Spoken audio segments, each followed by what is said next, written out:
my tale begins. The southeastern mountains started giving gold, and then, with elbow room for the picking, growing mighty slim, the United States stretched out its great arms again over the Indians. President Andrew Jackson signed it into law with pen. The Indian Removal Act almost guaranteed an end, but the government must peacefully negotiate with them. If the Indians refuse, the contingency plan is kick them off the land. The Cherokee, Seminole, Chickasaw, the Choctaw, and Creek, you had 5 civilized tribes living east of the Mississippi. Even with assimilation, the price would be too steep for 20-some million acres. All you lay down, you kiss the devil's boot heels.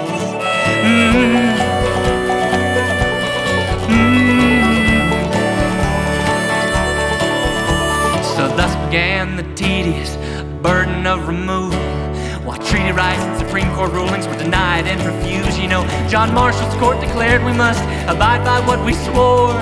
Jackson said inevitability of progress, son, your decisions here are stillborn. So progress is what he cited as the reason for migration. To save them from extinction, we must remove them from the nation. Their rights do not compare with the visions of so many.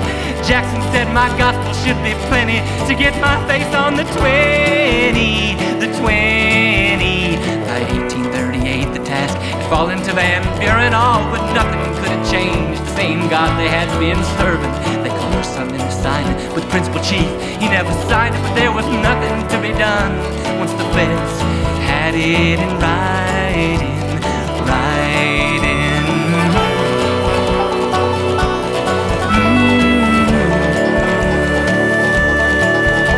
So little bit by little bit, as it is with most great evils, their people have been sacrificed upon civilization's table. From the city to the state, from the state across the country, there's blood upon this land and there's a curse upon the centuries. And it shames me when I think of how my nation still refuses to take upon their father's guilt and repent for these abuses. We still laud the names of Jackson, Sherman, Washington, and Lincoln, but we demonize the names of men who've done much lesser evils. Let's not forget the game in which we plays the game of inches. Life is short, life is long, it all depends on who's the victim. And everything we say or do, you know, may still be used against us when the judge of every nation calls upon their blood to witness.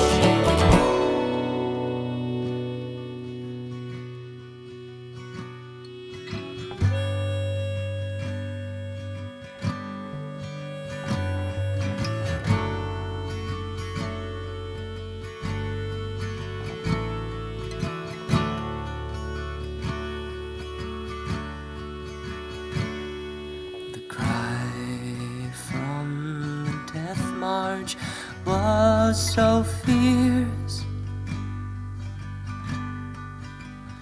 After 200 years, we still call it the Trail of Tears. One Georgia soldier looking back recalled.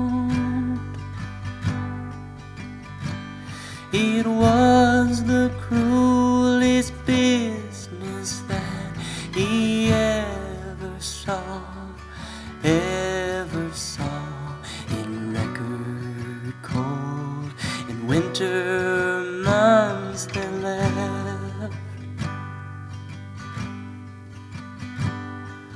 men, women, and children walked 1,000 miles into the west. Some 13,000 Cherokee moved on.